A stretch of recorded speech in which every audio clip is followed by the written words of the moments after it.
Welcome everyone! Welcome to part 7 of the entire history of war year after year. Let us see together the emergence of a new serious player in Mesopotamia, Assyria. Thank you for your comments, likes and subscriptions to help the channel grow. I'm the Archivist. Here we go. Between 1830 BC and 1825 BC, in Mesopotamia, the land between rivers in nowadays Iraq, a new Amorite kingdom appears. It is the kingdom of Yagidlim of Mari, city where he puts an end to a centuries-old dynasty of military governors called Shakanaki in Akkadian and Sagin in ancient Sumerian. Yagidlim stays in power for 10 years or so, and he wars with nearby Turka. As a consequence, his son Yadunlim will reign over Mari and Turka, conquer lands up to the Mediterranean Sea westward, including Tutul, the modern Telbia in nowadays Syria, and in the Kabur River Valley, the Hurrian cities of Nagar and Urkesh.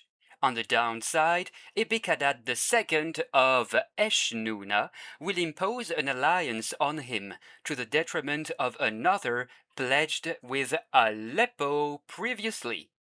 Vexed, Sumu Epuk of Aleppo will encourage a revolt of Benjaminite Bedouins against Yadunlim. The Amorite king will tame the rebellion and perhaps in retaliation lead an expedition westward, building the fortress of Dur Yadunlim and advancing up to Alala, west of Aleppo. In 1822 BC, Waratsin's son, Rimsin I, comes to power in Larsa, in Sumer and Akkad. Before 1817 BC, he seems to fail in some kind of action against Sin Magir of Isin, a little bit westward. Around 1816 BC, one Naram-Sin succeeds to his father, Ebekadad II of Eshnuna in this sector. He campaigns on the upper Euphrates, submitting the land of Suhum and in Subartu on the Tigris side. Before 1814, he expels the Amorite kinglet Shamshi-Adad I of Ekallatum, maybe north of Assur, from his fortress, and the unfortunate seeks refuge in Babylon. 1810, Naram-Sin of Eshnuna dies, and Dadusha succeeds him after a possible power struggle. The Amorite Shamshi-Adad I takes advantage of this temporary weakness to retake Ekallatum and even expand his modest Assyrian kingdom in the following year from Mounts Zagros to the east to Mediterranean to the west. What a beast! He's at the head of an upper Mesopotamia kingdom. The title of Assyria emperor will only come around 1796 BC.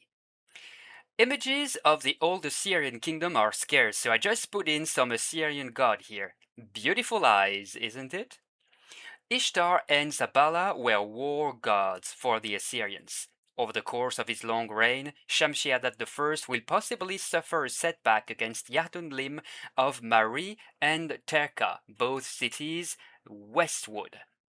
And he will also receive a demand of assistance from his vassal Shushara, capital of the Turukian land of Utum, because of a pressing Gutian menace, maybe from a king Zazum, the Gutians living in Mounts Zagros. Let's move on. 1809 BC, Rimsin I, Amorite king of Larsa and Ur, both cities in southern Mesopotamia, defeats a significant coalition mounted against him by Sin Mubalit of Babylon, and including Damik Ilishu of Isin and the cities of Uruk, Sutum, and Rapikum, all in the region. Rimsin I fortifies or reinforces many of the places he holds. In 1807, he takes control of Qaida, Nazarum, and Pinaritim in the extreme southeast of Mesopotamia. Then, in 1805, he secures Imgur Gibil and Zibnatum, minor cities of the region, Bitsusin and Uzarpara in 1804, Kisura, Durum, and Der eastward in 1802, and at last in 1801, Uruk, major city this time of southern Mesopotamia. What you see here is a seal of the time showing two heroes defeating a lion and a war goddess, maybe Ishtar. We haven't talked about Egypt yet in this video. In 1800 BC, in the course of his long reign, Pharaoh Amenemhat III conquers Canaan and future Phoenicia on the coastline. Phoenicia will be rich through trade, notably of wood used in naval building. Around the same time, way up north on the other side of the Mediterranean Sea, in Anatolia, Pitana, king of Kusara, takes the city of Kanesh from its king Warsama. He simply makes Kanesh his new capital and takes more places in the region, conquests that his son Anita will continue.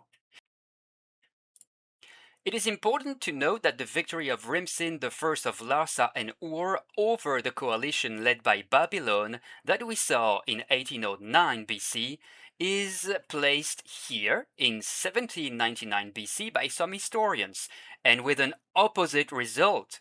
In this version of history, Rimsin I would have lost Ur, jewel of his kingdom. In 1798 ends the reign of Yardunlim, Amorite king of Mari, maybe because of an uprising fueled by his son Sumuyanam, brief ruler of Mari and Terka. The following year, Rimsin I of Larsa plunders the surroundings of Isin in the same environs. But in 1796, it is Sinmuballit of Babylon that conquers that city. Isin, leaving the king Damik-Ilishu to reign in Isin as his vassal. Sinmuballit then attacks Rimsin I directly, taking Nippur from him with the help of Uruk.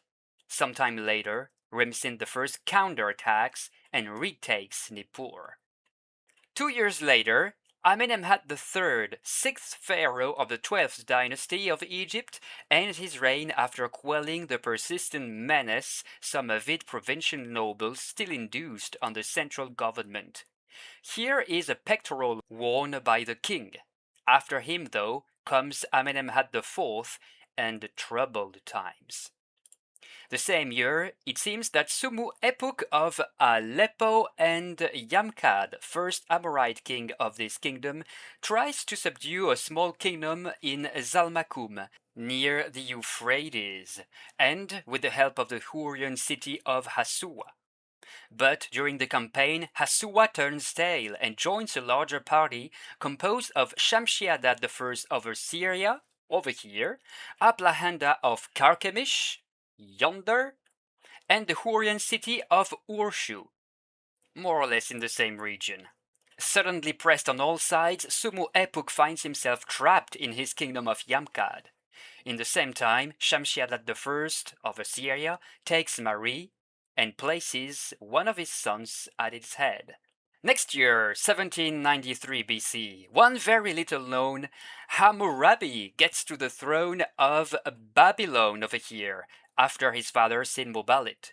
Sixth Amorite king of the city, Hammurabi is for now in the shadow of the Assyrian Old Kingdom just north of him. Moreover, he soon loses Ur and Uruk to Rimsin I of Larsa. Before we move on, tell us in the comments if you know why Hammurabi is in truth well known today. We'll see the answer in the next video. 1792 now. In Elam, King Shirugdu of the Epartid dynasty starts his 20 years long reign. He'll probably lead several coalitions aimed at countering the growing power of Babylon.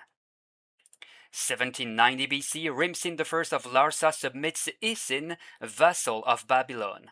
Hammurabi prepares his counterattack. 2 years later is possibly the time of Shamshi-Adad I of Assyria attack on lands controlled by the Dusha of Eshnuna over here. The Dusha is repulsed towards the middle Euphrates, and Shamshi-Adad's son Ishme-Dagan enters the Diyala River valley, takes Arrapha and parts of Erbil's region. On top of that, Turukians of Mount Zagros take advantage of the ongoing chaos to launch raids on the plains. But guess what? The Dusha manages to mount a counterattack that leads to a renewed peace between Eshnuna and Assyria. We know that sometime after this, the Dusha even sent reinforcements to Shamshi-Adad against Aleppo. In 1787, Hammurabi of Babylone launches his great counterattack against Rimsin I of Larsa. Isin is retaken here, and Ur and Uruk will follow before 1785. Rimsin I is tamed for quite some time. Let's jump to 1784. This year and or the next, Hammurabi submits Malgium between Tigris and Euphrates and Rapicum on the latter. 1781 BC. Rest in peace, Amenemhat IV, last notable pharaoh of the 12th dynasty of Egypt. With him ends the Middle Kingdom as well. Despite the building of new fortresses in Nubia, south of Egypt, Egypt's influence is weakening in all directions, mainly because of a continuous influx of Semitic populations coming from here, pushed by Indo-European migrations. The new 13th dynasty and the parallel 14th, founded by local nobles in the Delta region, will live under the threat of the infamous Hyksos, Semitic or Caucasian peoples establishing themselves in the northeast of the Delta and later in all of Lower Egypt. It is the start of the second intermediate period for Egypt. It is possible that late Amenemhat IV's brief successor, Queen Sobek-Neferure, or Neferu-Sobek, suffered a defeat in battle against the Hyksos, who will reach their maximum expansion of the country in the course of the next century. We will talk again about these Hyksos who introduced the war chariot pulled by horses and the impressive curved Kopesh sword in Egypt. This one sickled sword on screen is bronze, and you can see that there is a hole indicating that the blade was once riveted to the guard. Around the same time, Katna, city at the head of a kingdom at its peak in nowadays southern Syria, falls prey to an internal uprising. To help Ishbi-Adad, its king, Shamshi-Adad I of Assyria and his son Yamashadad send an army 20,000 strong.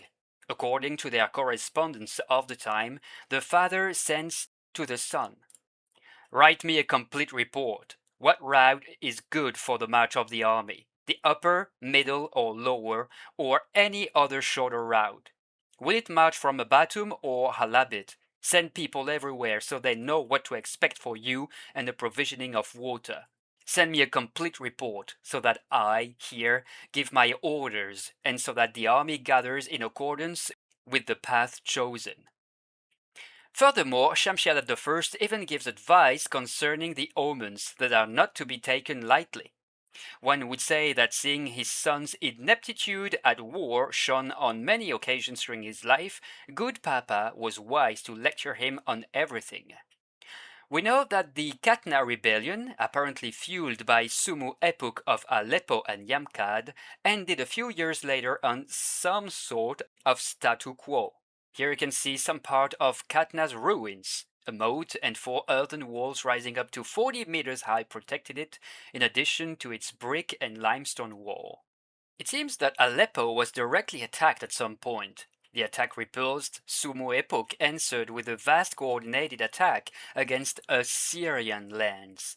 Semitic nomads, Suteans, Hurrians, and Turukians, many assisted him, and he took the fortress of Dur Shamshi-Adad, renaming it Dur Sumu Epuk. Unfortunately, well for him at least, Sumu Epuk died before long, maybe in some sort of fighting. In 1780 BC now, Anita of Kusara and Kanesh in central Anatolia prevails over Hutziya of Zalpa on the Black Sea, northern coast of Anatolia, revenge of the setback suffered against Hutziya's father Una.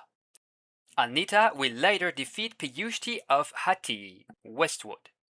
Then, in nowadays northern Iraq, the city of Kabra falls after a long siege led by Shamshi-Adad I of Assyria and Dadusha of Eshnuna, both allies here.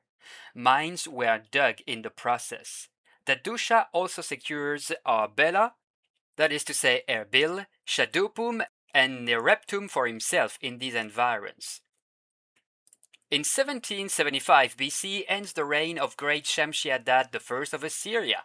In addition to everything we said about him, somewhere in his reign he took a city, Nugurum, with up to 60,000 men, and he praised one general who, after conquering Til Abnim, possibly northwest of Aleppo, spared the inhabitants, a welcome sign of mercy in these violent times.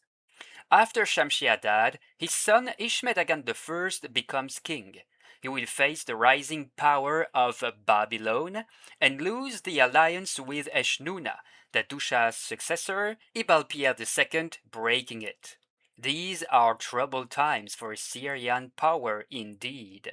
In Mari, Shamshi-Adad's other son, the feeble Yamashadad, is overthrown by his lieutenant Ishar-Lim, who is in turn kicked out by Zimri-Lin, son of late Yardun-Lim, with the help of Aleppo and Eshnuna forces. Lastly for today, Yarim-Lim I of Aleppo and Yamkad, over here, takes Alala just west of him, a recent acquisition of the Assyrians. The Assyrian Old Kingdom is going down, but others are rising. See you in the next episode to see Hammurabi of Babylon's great realizations. Bye bye.